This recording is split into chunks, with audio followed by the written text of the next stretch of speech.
You're watching Moms Matter. I'm Shirin Yadigar, your host, right here on Focus TV Network. Today, we're going to talk about camps and when your child is ready to leave for sleepaway camp with Jill Levin from Tips on Trips and Camps. So, Jill, welcome to the show. Thank you. I'm glad to be here. I'm so happy to have you. I know you are the expert. You have been doing this for a long, long time. 16 years. 16 years. Yeah. You've been placing kids in camps. Right. And before that, I was a client with my kids. Is that right?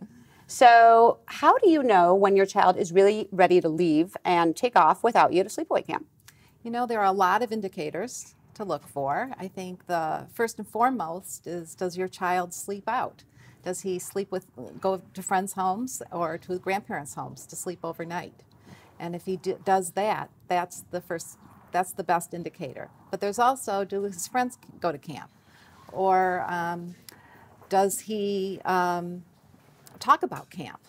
And it's not just the kids also, it's also the parents. Are the parents ready for their kids to go to camp? Right. So that's really important too. So if I have, let's say, an 8-year-old and she slept out at grandparents or cousins, and she's begging me to go to camp, and I'm ready to send her, would you be inclined to do so? You would think to send an 8-year-old away for 2 weeks would be okay? I think it's great. And Really? 2 weeks would be the minimum. I mean, a lot of parents want to send for 1 week, but it's barely enough time to make friends, to have that real camp experience.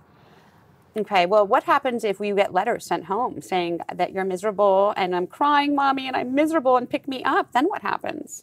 The worst thing to do is to give in to that and pick up your child. You've made a decision to go to camp, and being homesick is normal. And I often tell parents for first-time campers that you should really talk to your child about being homesick, that it is normal and it's something they'll probably experience. And if the parents are really concerned, there's even a book that I recommend that they read called Homesick and Happy by Michael Thompson. But but the worst thing to do would be to pick up your child. Okay, so you think you get those letters, it's totally normal, you let them play it out, and then when you go pick them at the end of 2, 3, 4 weeks, whatever it is. Then they feel that they've really accomplished something. Right. And they've made it through and can decide then whether to go back or not.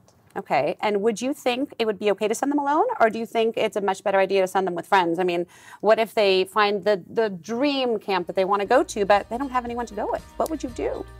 If they're ready to go by themselves, I think that's great, because it's much easier to go by yourself, because then you're at camp and you can spread your wings and meet your friends, and you don't have to worry about your friend who might be not having the same experience as you.